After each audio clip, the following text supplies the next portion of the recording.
Welcome everyone to the bar. Please take a seat. Staff will be with you shortly to take your orders and enjoy your evening's entertainment.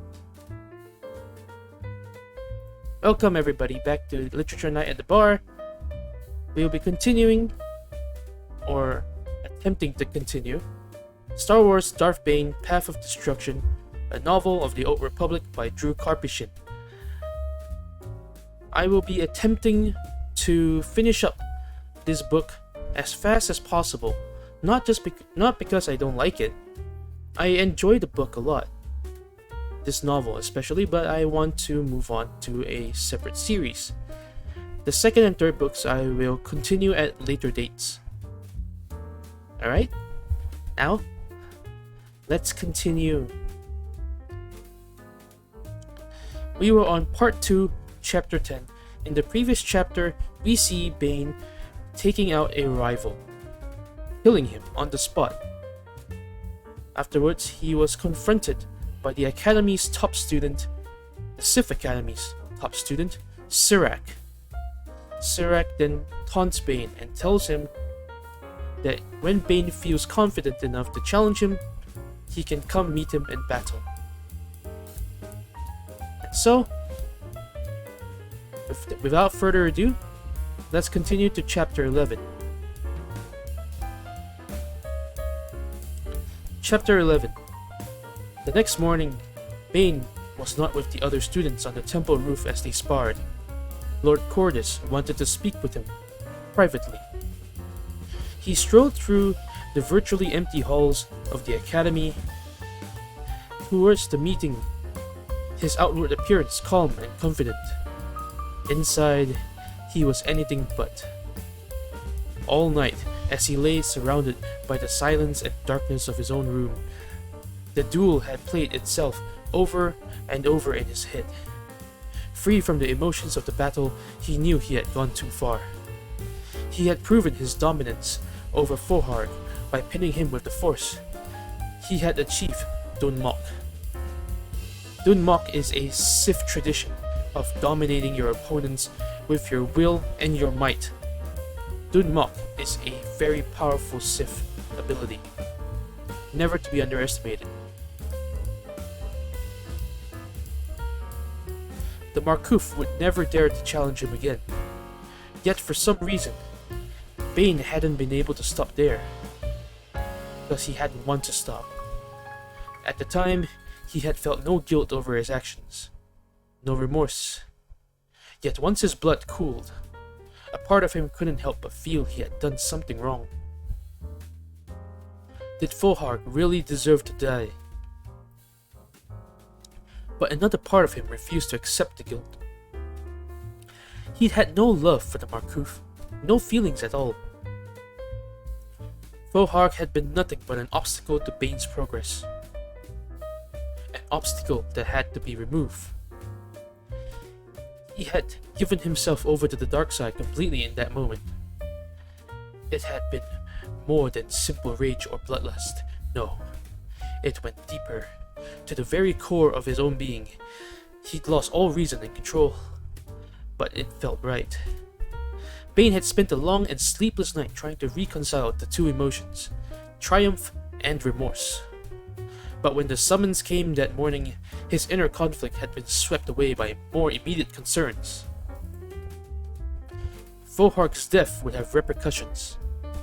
Combat was supposed to test the apprentices, harden their mettle through struggle and pain. It wasn't meant to kill. Each and every disciple at the Academy, from Sirac down to the least and lowest of all students, had the ability to become a Sith Master. Each of them possessed an extremely rare gift in the dark side. A gift that was meant to be used against the Jedi, not against one another. In killing Foharg, Bane had thinned the ranks of potential Sith Masters. He had dealt a serious blow to the war effort. Each apprentice at the Academy was valued more highly than an entire division of any of troops in the Sith army. He had destroyed an invaluable tool. For that, Bane suspected. he would be punished severely. As he marched towards the meeting that could decide his fate, he tried to push both fear and guilt out of his mind. Nothing he did now could bring Fohark back. The Markuf was gone, but Bane was still here, and he was a survivor. He had to be strong. He had to find some way to justify his actions to Lord Codis. He was already putting together his argument. Fohark had been weak. Bane hadn't just killed him. He exposed his weakness. Cordis and the other masters encouraged the rivalry and dissension among their charges. They understood the value of challenge and competition. Those who showed promise, the individuals who elevated themselves above the others, were rewarded. They received one-on-one instruction with the masters to reach their full potential. Those who could not keep up were left behind. That was the way of the dark side. Fohark's death was no more than a natural extension of the dark side's philosophy. His death was the ultimate failure, his own. Why should Bane be blamed for another's weakness? His pace quickened, and he clenched his teeth in angry frustration. No wonder his emotions were so conflicted. The teachings of the Academy were self-contradictory. The dark side allowed for no mercy, no forgiveness. Yet the apprentices were expected to pull back once they had bested their opponents in the dueling ring. It was unnatural. He had reached the threshold of Cordis' door. He hesitated, briefly wavering between fear of what his punishment would be and anger at the impossible situation he, and not just he, by extension all of the other apprentices were put in every day. Anger, he finally decided, would serve him best. He knocked sharply at the door, then opened it when the command to enter came from within. Cordis was kneeling in the center of the chamber, deeply in meditation. Bane had been in this room before, but he couldn't help but marvel at the extravagance. The walls were adorned with expensive tapestries and hangings. Golden braziers and censers burning heavy incense were scattered haphazardly about to provide a dim glow in the hazy air. In one corner was a large, luxuriant bed. In another was an intricately carved table of obsidian, a small chest sitting atop it. The lid of the chest was open, revealing the jewelry inside. Necklaces and chains of precious metals, rings of gold and platinum encrusted with ostentatious gemstones. Cordis took great pains to surround himself with material goods and the trappings of wealth. And he took greater pains to make sure others noticed his opulence. On some level, Bane suspected that the Sith Lord derived pleasure and the power from the covetous desire and greed that his possessions inspired in others. The trinkets held little interest for Bane, however. He was more impressed with the manuscripts and tomes that lined the bookshelves along the walls. Each a magnificent volume, clad in leather embossed with gold leaf. Many of the volumes were thousands of years old, and he knew they contained the secrets of the ancient Sith. As at last Lord Cordis rose to his feet, standing tall and straight so he could look down on his student with his grey, sunken eyes. Kasim told me what happened yesterday morning, he said. He tells me you are responsible for Fohark's death. The tone of his voice gave Bane no clues as to his emotional state. I am not responsible for his death, Bane answered calmly. He was angry, but he was not stupid. He chose his next words very carefully. He wanted to convince Lord Cordis. not enrage him. Voharg was the one who let his guard down. He left himself vulnerable in the ring. It would have shown weakness not to take advantage of it.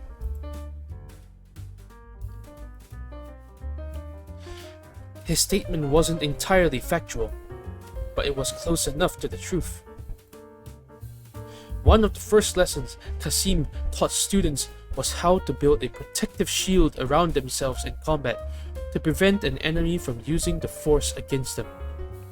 A Force-talented opponent could just yank away your lightsaber, knock you off balance, or even extinguish your lightsaber's blade without the touch of a hand or weapon. A Force shield was the most basic and most necessary protection there was.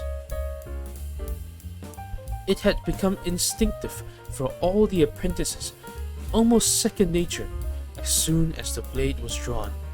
The protective veil went up, guarding against the force powers of the enemy and obscuring your own intentions required as much concentration and energy as augmenting your physical prowess or anticipating the moves of your foe. It was that unseen part of combat, the invisible battle of wills, not the obvious interaction of bodies and blades, that more often than not decided the fate of a duel. Kasim says Voharg didn't lower his guard, Bane, Cordis countered. Says you simply ripped through it. His defenses could not stand before your power. Master, are you saying I should hold back if my opponent is weak? It was a loaded question, of course. One Cordis didn't even bother to answer. It's one thing to defeat an opponent in the ring, but even once he was down, you continued to attack him. He was beaten long before you killed him. What you did was no different from striking with the blade against a fallen and unconscious foe. Something that is just not permitted in the training ring. The words struck too close to home, dredging up the guilt Bane had tried to bury even as he had made his way to this meeting. Cordis was silent, waiting for Bane's reaction. Bane had to make some type of reply, but the only answer he could come up with was a question he had wrestled with in the twilight hours before dawn. If Lord Kasim had known what was happening, he could see what I was doing. Why didn't he stop me? Why not indeed? Cordis replied smoothly. Lord Kasim wanted to see what would happen. He wanted to see how you would act in that situation. He wanted to see if you would be merciful or if you would be strong. And suddenly, Bane realized he hadn't been called into the Master's room to be punished. No. But he didn't understand. I don't understand.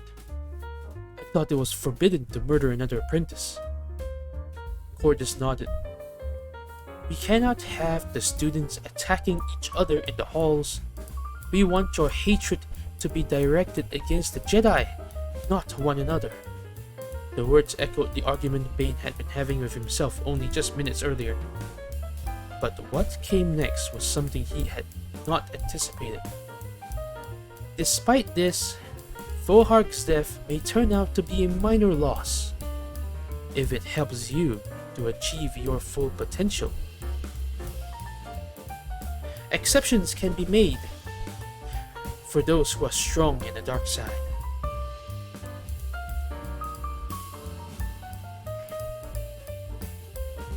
Give me a moment.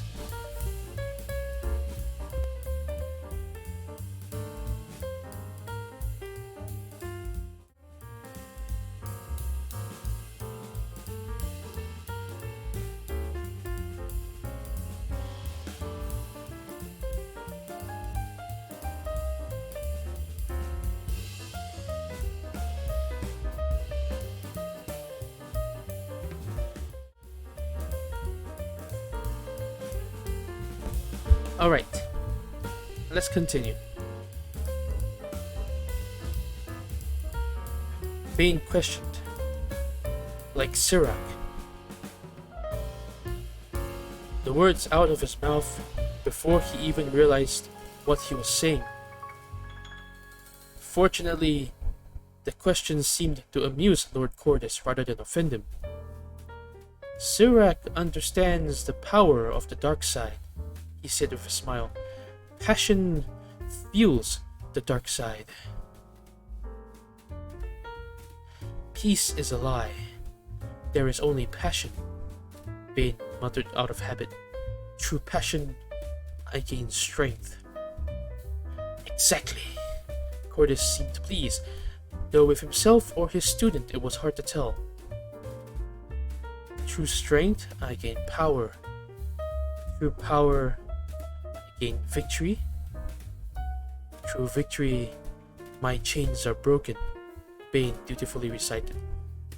Understand this. Truly understand it, and your potential is limitless. Cordis gave a dismissive wave of his hand, then settled back onto his meditation mat as Bane turned to go. At the door of the room, though, the young man paused and turned back. Master, what is the Sithari? He blurted out. Cordis tilted his head to the side. Where did you hear that word? His voice was grave. I've heard some of the other students use it. About Sirac. They say he could be the Sithari. Some of the old texts speak of the Sithari. Cordis answered slowly, gesturing with a ring-laden claw at the books scattered around the room.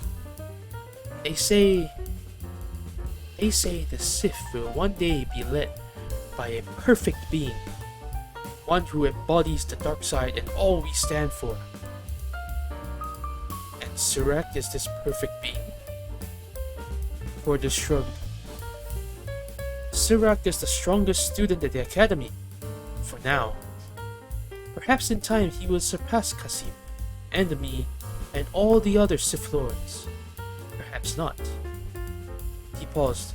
Many of the Masters do not believe in the legends of the Sithari, he continued after a moment. Lord Khan discounts it for one. It goes against the philosophy underlying the Brotherhood of Darkness. What about you, Master? Do you believe in the legend? Bane waited, while Cordis considered his reply. It felt like eternity.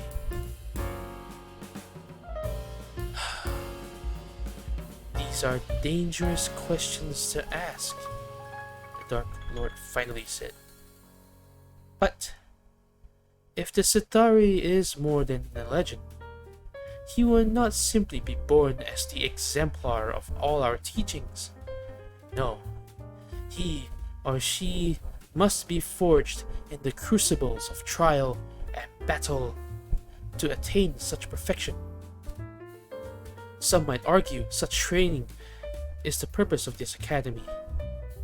But I would counter by insisting that we train our apprentices to join the ranks of the Sith Lord so they may stand alongside Khan and the rest of the Brotherhood. Realizing that was as good an answer as he was ever going to get, Bane nodded and left. He had been absolved of his crimes, given a pardon because of his power and potential.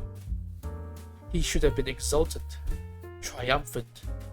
Yet for some reason all he could think about as he headed up to the roof to join the other students was the sickly gurgles of Fuhark's dying breaths. That night, in the privacy of his own room, Bane struggled to make sense of what had happened. He sought the deeper wisdom behind the Master's words. Cordis had said that his emotions, his anger, had let him summon up the strength to defeat his Fuhark. saying that passion fueled the dark side. Bane had felt this enough times to know it was true, but he couldn't shake the feeling that there was more to it than that. He didn't consider himself a cruel person. He didn't believe he was ruthless or sadistic. Yet, how else to explain what he had done to the helpless Makuf? It had been murder or execution, and Bane was having trouble accepting it. He had a lot of blood on his own hands. He'd killed hundreds, maybe even thousands of Republic soldiers. But that had been war. And the ensign he killed on Apatros had been a case of self-defense. Those were all cases of kill or be killed, and he had no regrets about what he'd done, unlike yesterday. No matter how hard he tried, he could never find a way to justify what had happened in the ring. Bohark had taunted him, eating his rage and lethal fury, yet he couldn't even use the excuse that he'd been swept up in the heat of the moment. Not if he was being honest with himself. He'd felt his emotions raging through him as he had drawn on the dark side, but the act itself had been cold and deliberate, calculating even. Lying in his bed, Bane couldn't help but wonder if the relationship between passion and the dark side was more complex than Cordis had made it seem. He closed his eyes, thinking back on what had happened. He took slow, deep breaths, trying to stay calm and detached so he could analyze what had gone wrong. He had been humiliated and embarrassed, and he'd responded with anger. His anger had allowed him to summon forth the dark side to lash out at his enemy. He could remember a feeling of elation, of triumph, when Bohark went sprawling through the air, but there was something else too. Even in victory, his hatred had kept growing, rising up, like the flames of a fire that could be quenched only with blood. Passion fueled the dark side, but what if the dark side also fueled passion? Emotion brought power, but that power increased the intensity of those emotions, which in turn led to an increase in the power. In the right circumstances, it would create a cycle that would end only when a person reached the limits of his or her ability to command the force, or when the target of his or her anger and hatred was destroyed. Despite the heat in his room, a cold shiver ran down Bane's spine.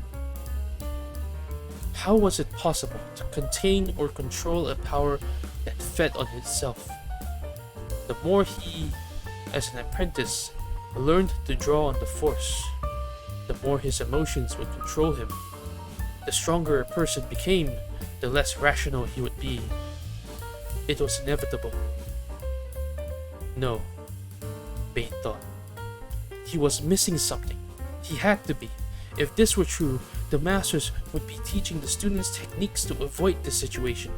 They would be learning to distance themselves from their own emotions, even as they used them to draw upon the dark side. But there was nothing of this in their training, so Bane's analysis had to be wrong. It had to be. Somewhat assured, Bane let his thoughts drift into the comfort of sleep. "You make me sick," his father spat. "Look how much you eat. You're worse than a criffing Zuka pig."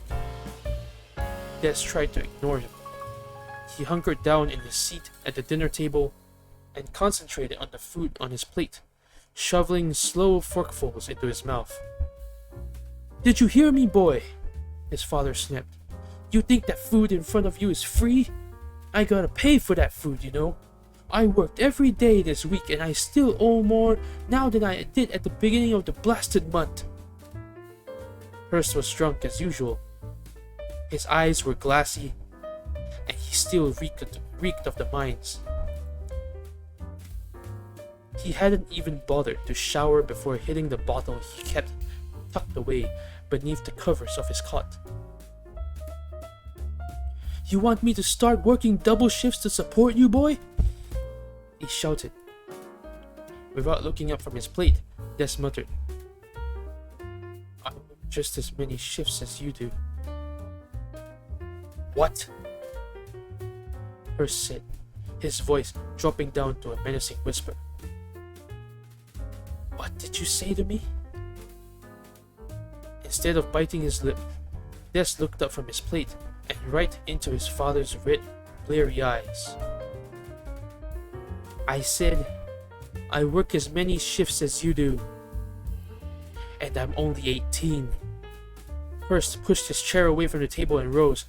18 and still too dumb to know when to keep your mouth shut. He shook his head from side to side in exaggerated disappointment. Bloody bane of my existence is what you are. Throwing his fork down on his plate, Des pushed his own chair back from the table and stood up to his full height. He was taller than his father now, and his frame was beginning to fill up with muscles earned in the tunnels. Are you going to beat me now? He snarled at his father. Going to teach me a lesson? Hurst's jaw dropped open. What the bricks is wrong with you, boy? I'm sick of this, Des snapped. You blame all your problems on me, but you're the one who's drinking away all our credits. Maybe if you sobered up, we could get off this stinking world. You smart-mouth mud-crutch whelp! Hurst roared, flipping the table so it crashed against the wall. He leaped across the now empty space. I'm sorry if I can't shout. I'm actually in, I'm not used to shouting. I don't have that disposition, so I'm not going to do it. Just to bring across a point, I hope. He leapt across the now empty space between them and grabbed Des by his wrist in a grip as unbreakable as a pair of Durasteel binders. The young man tried to wrench free, but his father outweighed him by 20-some kilos, almost half of which was muscle. Knowing it was hopeless, Des stopped struggling after a few seconds, but he wasn't going to cower and cry. Not this time. If you're going to beat me tonight, he said, remember that it might be the last time, old man. You better make it a good one. Hurst did. He lit into his son with the savage fury of a bitter, hopeless man. He broke his nose, he blackened both his eyes, knocked out 2 of his teeth, split his lip, and cracked his ribs, but throughout all of that, Des never said a word, and didn't shed a single tear. That night, as Des lay in his bed too bruised and swollen to sleep, a single thought kept running through his mind, drowning out the loud, drunken snores of Hurst passed out in the corner. I hope you die. I hope you die. I hope you die. He'd never hated his father as much as he did in that moment. He envisioned a giant hand squeezing his father's cruel heart. And as he repeated those words over and over, an endless mantra, as if he could make them come true through sheer force of will, the tears he'd held back during the brutal thrashing finally came, hot drops streaming down his purple, swollen face. Suddenly, Bane woke with a start, his heart pounding and his body bathed in terror, sweat, as he thrashed against the covers tangled around his legs. For a brief second, he thought he was back on Apatros in the cramped room filled with Hurst and the overwhelming stench of booze.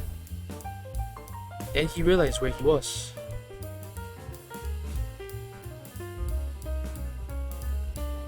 And the nightmare began to fade.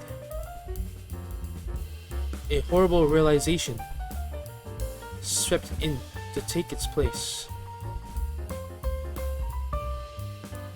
Hurst had died that night. The authorities had ruled it a natural death, a heart attack brought on by a combination of too much alcohol a life working the mines, and the overexertion of nearly beating his own son to death with his bare hands. They never suspected the real cause. Neither had Bane. Not until now. Trembling slightly, he rolled over, exhausted, but knowing sleep wouldn't come again this night. Boharg wasn't the first person he had murdered with the Force, and he probably wouldn't be the last. Bane was smart enough to understand that. He shook his head to clear away the memory of Hearst's death. The man had deserved neither pity nor mercy. The weak would always be crushed by the strong. If Bane wanted to survive, he had to become one of the strong. That was why he was here at the Academy. That was his mission. That was the way of the dark side. But the realization did nothing to quell the queasy feeling in his stomach. And when he closed his eyes, he could still see his father's face.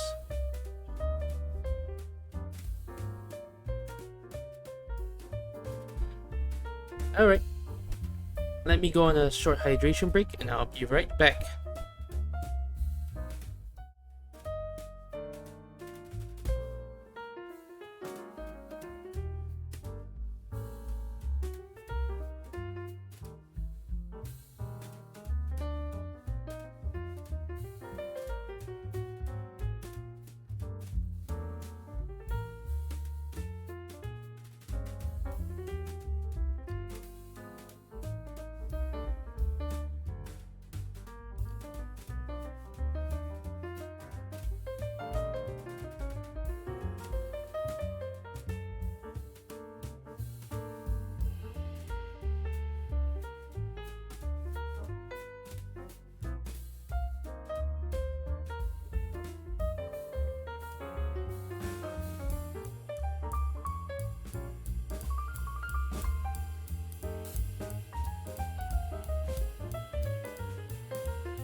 Right, I'm back.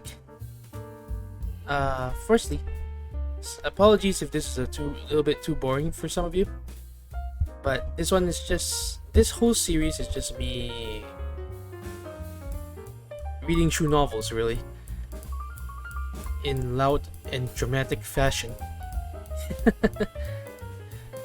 Reason for this is because I like to use these, and most likely I'm just gonna be looking back at these sessions myself, just to hear and keep a record, so that I can use this for future games that I play of Dungeons and Dragons, where I plan my own sessions and stuff like that. So let's continue. Anyways,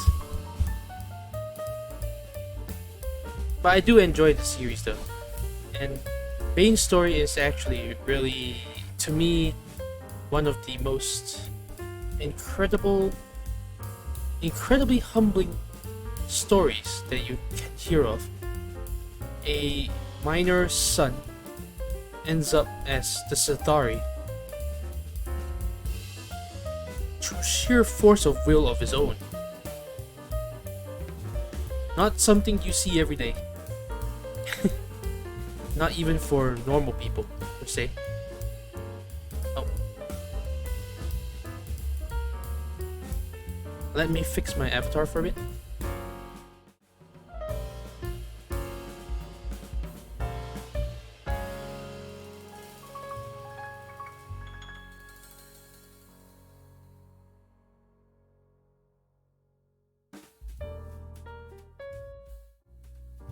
Okay, let's continue.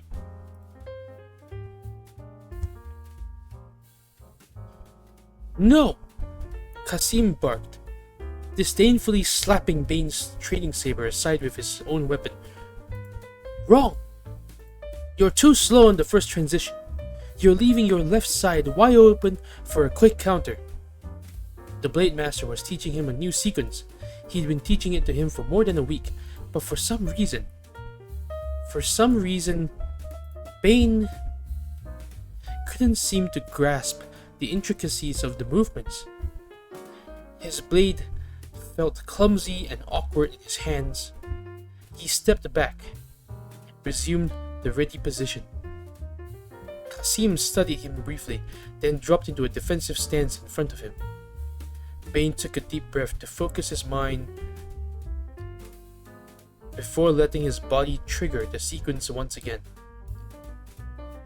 His muscles moved instinctively, exploding into action.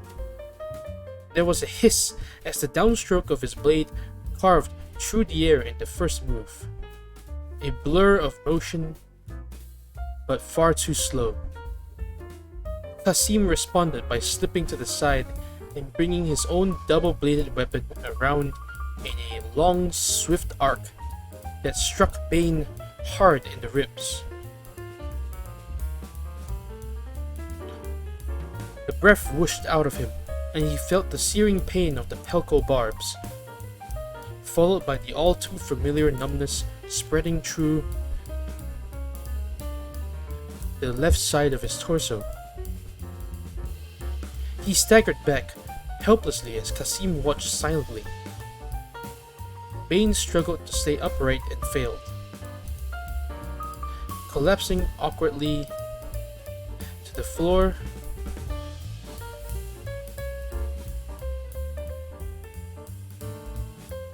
the Blade Master shook his head in disappointment.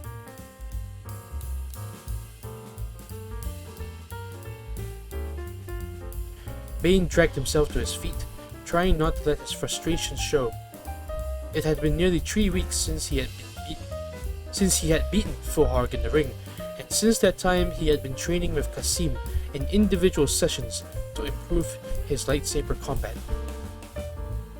But for some reason, he wasn't making any progress.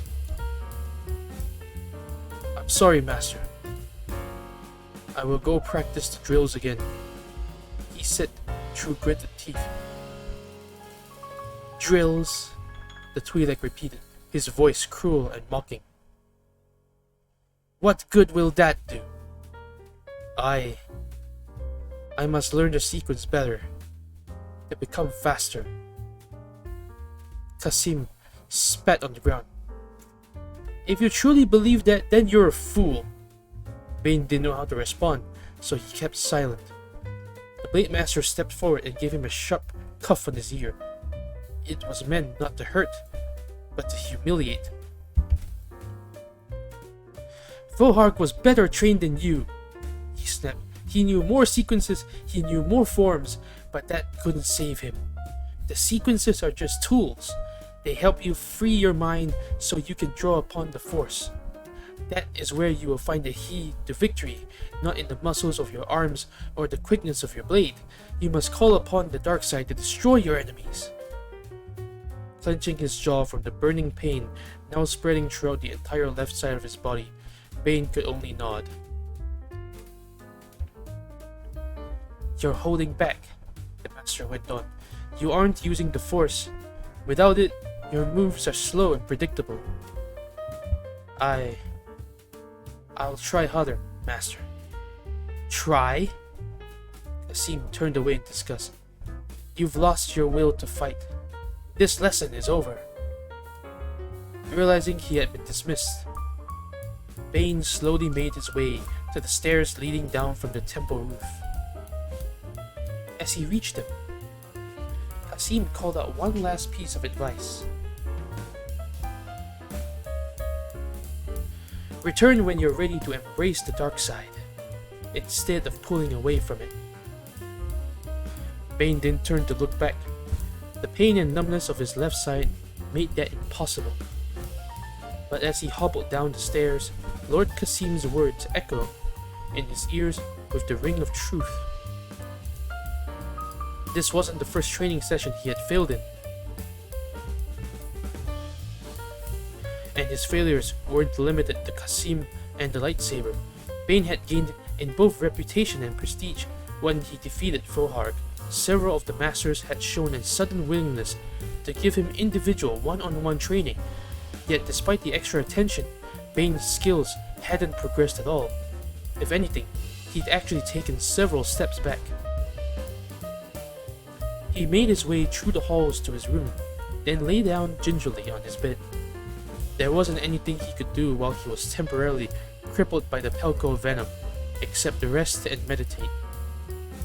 It was obvious something was wrong, but he couldn't say exactly what. He no longer felt sharp, he no longer felt alive. When he had first become conscious of the Force flowing through him, his senses had become hyper-aware. The world had seemed more vibrant and more real. Now everything was muted and distant. He walked through the halls of the academy as if he was in some kind of trance. He wasn't sleeping well. He kept having nightmares. Sometimes he dreamt of his father and the night that he died. Other times he dreamt of his fight with Vohark. Sometimes the dreams blended together, merging into one terrible vision. The Markuth beating him in the apartments on Apatros. His father lying dead in the dueling ring atop the temple of Korriban. And each time, Bane would wake choking back a scream, shivering even though his body was bathed in sweat. But now it was more than just lack of sleep that left him in a dazed stupor. The passion that had driven him was gone. The raging fire inside him had vanished, replaced by a cold emptiness. And without his passion, he was unable to summon the power of the dark side. It was becoming harder and harder to command the Force. The changes were subtle, barely noticeable at first, but over time, small changes built up. Now, moving even small objects left him exhausted. He was slow and clumsy. With the training saber, he could no longer anticipate what his opponents would do. He could only react after the fact. He couldn't deny it any longer. He was regressing. Apprentices he had surpassed long ago had caught up to him again. He could tell he was falling behind just by watching the other students. Hey, Legacy.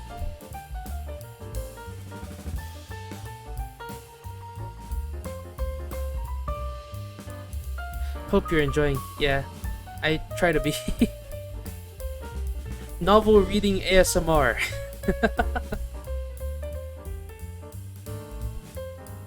Which meant they could probably tell as well. He thought back on what the Twi'lek master had told him. You've lost your will to fight. Kassim was right. Bane had felt it slipping away since his first dream of his father. Unfortunately, he had no idea how to reclaim the anger and competitive fire that had fueled his meteoric rise through the hierarchy of the Sith apprentices. Return when you are ready to embrace the dark side instead of pulling away from it. Something was holding him back. Some part of him recoiled from what he had become. He would meditate for hours each day, concentrating his mind in search of the swirling, pulsing fury of the dark side locked away within him. Yet he searched in vain. A cold veil had fallen across the core of his being, and try as he might, he couldn't tear it aside to seize the power that lay beneath. And he was running out of time. So far, nobody had dared to challenge him in the dueling ring, not since Fohark's death. The Markoof's gruesome end still inspired enough fear in the other students for them to steer clear of him. But Bane knew they wouldn't keep their distance much longer. His confidence and abilities were waning, and his failures were becoming more public. Soon, it would be obvious to the other students as it was to him. In those first days after Fohark's death, his only true rival had been Sirac. Now every apprentice on Korriban was a threat, a potential threat. The hopelessness of the situation tore away at his guts. It made him want to scream and claw at the stone walls in impotent rage. Yet for all his frustrations, he was unable to summon the passion that fed the dark side. Soon a challenger would step forward in the dueling ring, eager to take him down, and there was nothing he could do to stop that moment from coming. Lord Khan paced restlessly on the bridge of Nightfall as it orbited the industrial world of Brentala IV. The Sith fleet occupied the Bormea sector, the region of space where the Perlamian trade route and the Hydean Way intersected. The Brotherhood of Darkness now controlled two of the most important hyperspace lanes serving the core worlds. The Republic's resistance to the ever-advancing Sith fleet was crumbling. And yet, despite this most recent victory, Khan felt something wasn't right. If anything, their conquest of the Bormea sector had been too easy. The worlds of Korolak, Chandria, and Brental had all fallen in rapid succession, their defenders offering only token resistance before retreating in the face of the invading horde of the Sith. In fact, he had sensed only a handful of Jedi among the Republic forces opposing them. This was not the first time the Jedi had been virtually absent from key battles.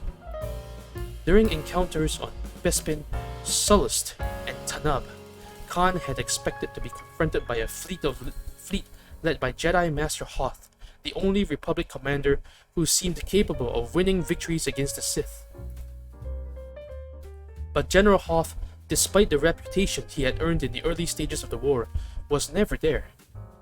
At first, Khan suspected it was a trap, some elaborate scheme arranged by the wily Hoth to ensnare and destroy his sworn enemy. But if this was a trap, it has never been sprung. The Sith were pressing in from all sides. They were almost sitting at the doorstep of Coruscant itself. And the Jedi had all but vanished, seemingly having deserted the Republic in its time of greatest need. Khan felt that he should have been ecstatic. Without the Jedi, the war was as good as over. The Republic would fall in a matter of months and the Sith would rule, once and for all. But where had the Jedi gone? Khan didn't like it. The strange message Kopecz had sent just a few hours earlier had only added to his unease. The Twi'lek was coming to meet Nightfall with urgent news about Ruusan. News he wouldn't transmit across regular channels. News so important he felt that he had to deliver it to Lord Khan in person. An interceptor has just docked in Nightfall's landing bay, Lord Khan, one of the bridge crew reported. Despite his anxiousness to hear Kopecz's news, Lord Khan resisted the urge to go down to the landing bay to meet him. He felt something had gone very, very wrong, and it was important to maintain an appearance of calm assurance before his troops. Yet patience was not a virtue many of the Sith Lords possessed, and he couldn't keep himself from pacing as he waited for the Twi'lek to make his way to the bridge and deliver his ominous report. After what seemed like hours, but was no more than a few minutes, Kopecz finally arrived. His expression did nothing to alleviate Khan's growing apprehension as he crossed the bridge and gave a perfunctory bow. "I must speak with you in private, Lord Khan." "You may speak here," Khan assured him. "What we say will not leave this ship." The bridge crew of Nightfall had been handpicked by Khan himself. All had sworn an oath to serve with absolute loyalty. They knew the harsh consequences should they break that oath. Kopecz glanced suspiciously across and around the bridge, but the crew were all focused on their own stations. None of them seemed to even notice him. "We've lost Ruusan," he said, whispering despite Khan's assurance. The base set up on the surface, the orbiting fleet, all of it, wiped clean. For a moment, Khan didn't speak. When he finally did, his voice had dropped to the same level as Kopecz. "How did this happen? We have spies throughout the Republic military. All their fleets have fallen back to the core, all of them. They couldn't possibly have mustered enough strength to take back Ruusan, not without us knowing." "But it wasn't the Republic," Kopecz replied. "Khan, it was the Jedi. Hundreds, thousands. Jedi Masters, Jedi Knights, Padawans, the entire army of the Jedi." Kopecz cursed loudly. None of the crew so much as glanced in his direction, a testament to their training and their fear of their commander. Lord Hoth realized that the strength of the Jedi Order was spread too thin, trying to defend the Republic. Kopecz continued. "He's gathered them all into a single host with only one goal: destroy the dark side Siths. They don't care about our soldiers and fleets anymore. All they want to do is wipe us out. The apprentices, the acolytes, the Sith Masters, and especially the Dark Lords.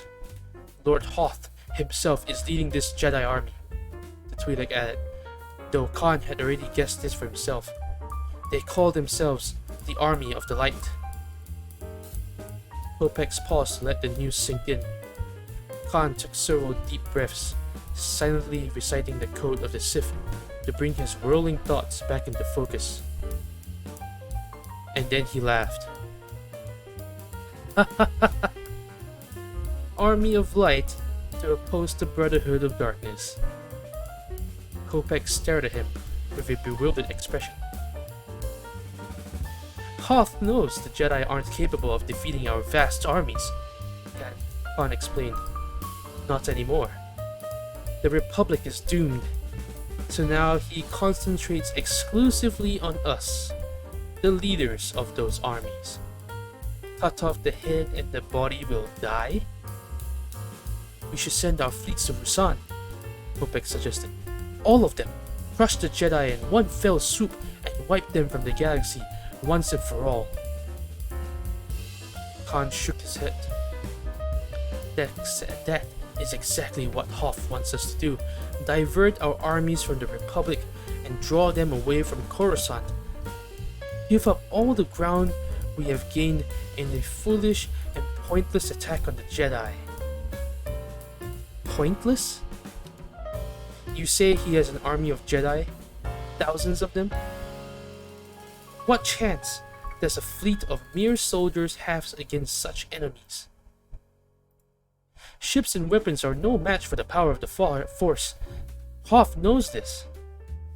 Finally, Kopex nodded in understanding. You always said this war would not be decided by military might. Precisely. In the end, the Republic is merely an afterthought.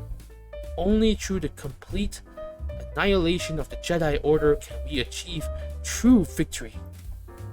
And Hoth had been kind enough to gather them all in one place for us. But the Brotherhood is no match for the massed strength of the entire Jedi Order, Kopex protested. There are too many of them, and not enough of us. Our numbers are greater than you think, Khan said. We have academies scattered throughout the galaxy. We can swell our numbers with marauders from Honogar and Gentis. We can gather all the assassins trained at Ubbara. We will command the students at Dathomir, Iridonia, and all the rest of the academies to join the ranks of the Brotherhood of Darkness. We will assemble our own army of Sith, one capable of destroying Hoth and his army of light. And what of the Academy on Korriban? Kopex asked. They will join the Brotherhood, but only after they have completed their training under Cordis. We could use them against the Jedi, Kopex pressed. Korriban is home to the strongest of all our apprentices. That is precisely why it is too dangerous to bring them into this conflict now, Khan explained. With strength comes ambition and rivalry. In the heat of battle, their emotions will take over their minds. They will turn against each other. They will divide our ranks with infighting while the Jedi remain united. He paused. It has happened to the Sith too many times in the past. I will not allow it to happen again. They will stay with Cordis and complete their training. He will teach them discipline and loyalty to the Brotherhood. Absolute loyalty. Only then will they join us on the field of battle. Is that what you believe? Kopex asked. Or what Cordis has been telling you? Don't let your mistrust of Cordis blind you to what we are trying to accomplish, Khan chided. His pupils are the future of the Brotherhood. The future of the Sith.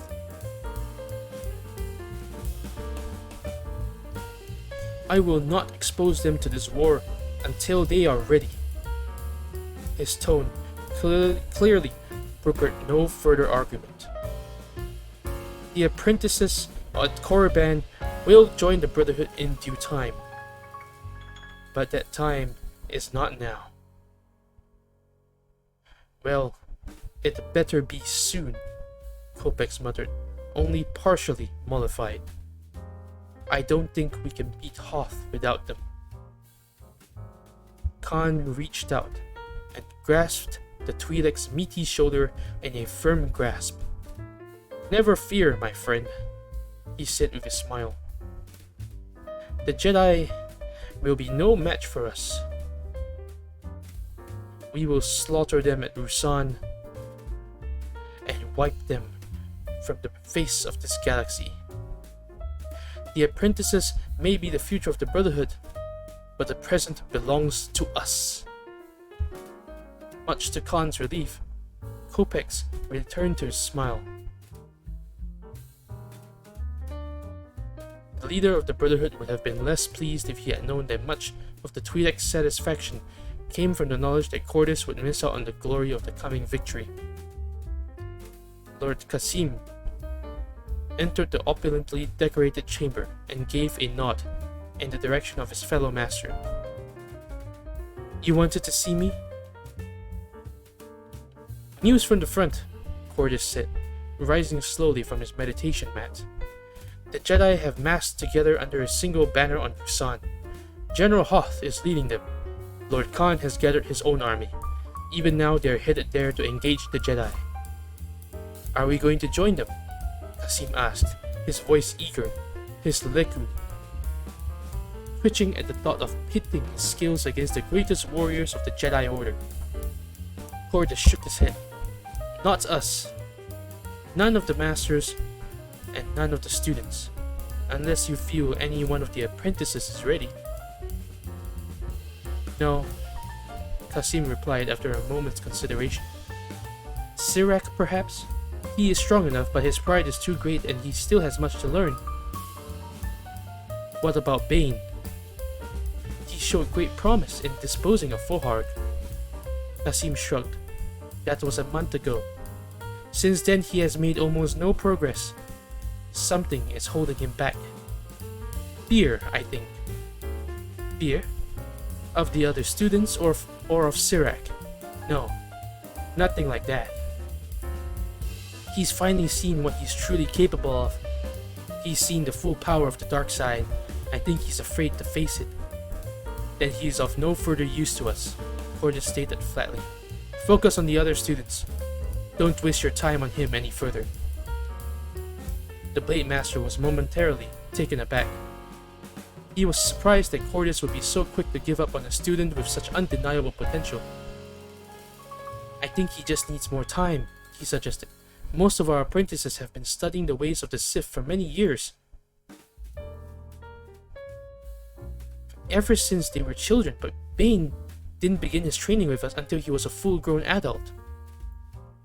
I am well aware of the circumstances surrounding his arrival at this academy, Cordis snapped, and Kasim suddenly realized what was really going on. Bane had been brought to Korriban by Lord Kopex, and there was precious little love between Kopex and the leader of the academy. Bane's failure would ultimately become a poor reflection on Cordis' most bitter rival. The next time Bane approaches you, turn him away, the Dark Lord told him, his tone leaving no doubt that his words were a command, and not a request. Make sure all the masters understand that he is no longer worthy of our teachings. Kasim nodded his understanding. He would do as ordered.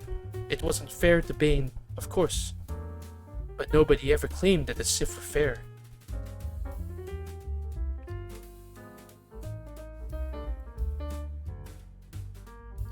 And that's it for today. For this session, actually. I actually have something else that I need to do after this. Otherwise, I would continue reading through it, the whole novel. But thank you all for stopping by.